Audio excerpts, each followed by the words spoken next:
This is part 2 of using Google Docs. Sometimes after you do these live and then I sit back and view these things, I noticed that there was one thing that was pretty important that I missed to share with you. So I wanted to share it with you now, and seeing that I did the last one in 3 different takes, I got tired of going over the same topic, so I figured I would just add a part 2. The next part of that is YouTube only allows me to upload 10 minutes of video. So I wanted to go ahead and record this as a part 2 to Google Docs. Here's where we're pretty much left off. You're in your documents, and I'm sure after going through part 1, you may have already entered it and created some folders and learned a little bit about creating your online documents, spreadsheets, and PowerPoints.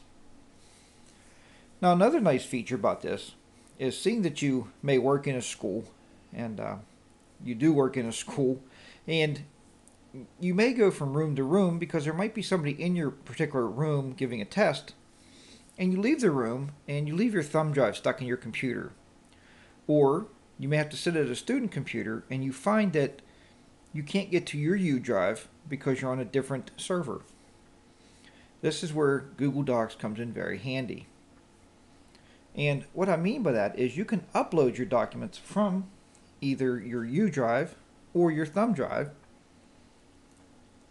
and have those at your fingertips in Google Docs on any computer in the world as long as you have an internet connection.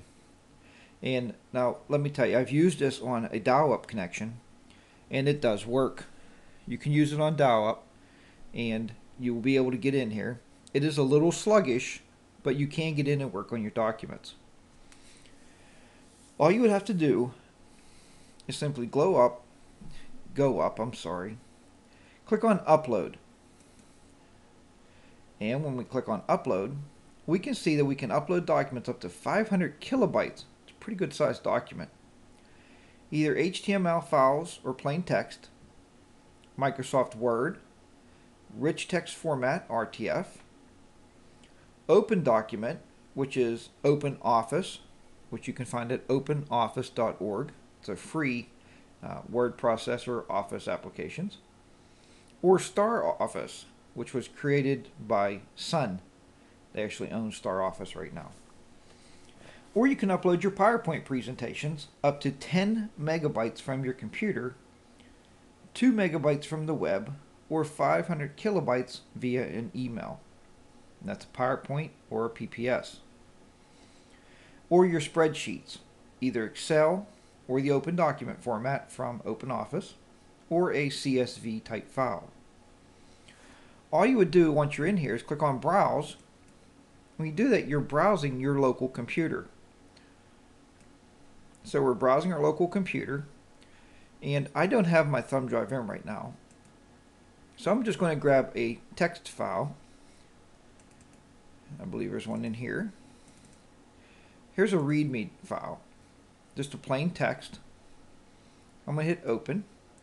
Now we can give it a new name, or it will read the name of the file itself. Totally up to you. Click on upload file. And in just a minute, or under a minute, it uploads the file and it opens in the online word processor, so we can add to it. This is my text file. And you can save and close. Save it.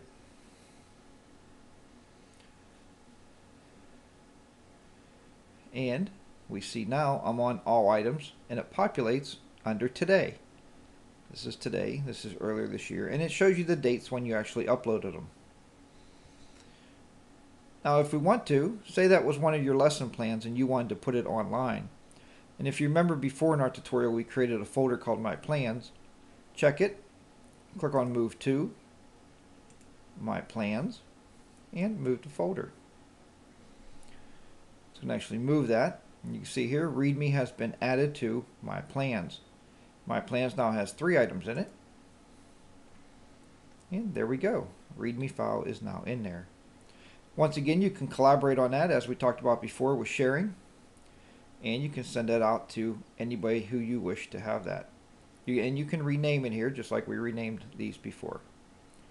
Well, I hope you enjoyed part 2 of Google Docs, and as you can see, there's even more uses for you to be able to utilize this program and use it to its fullest potential. So, have a good day, and I'll see you back here in the next video tutorial. Take care.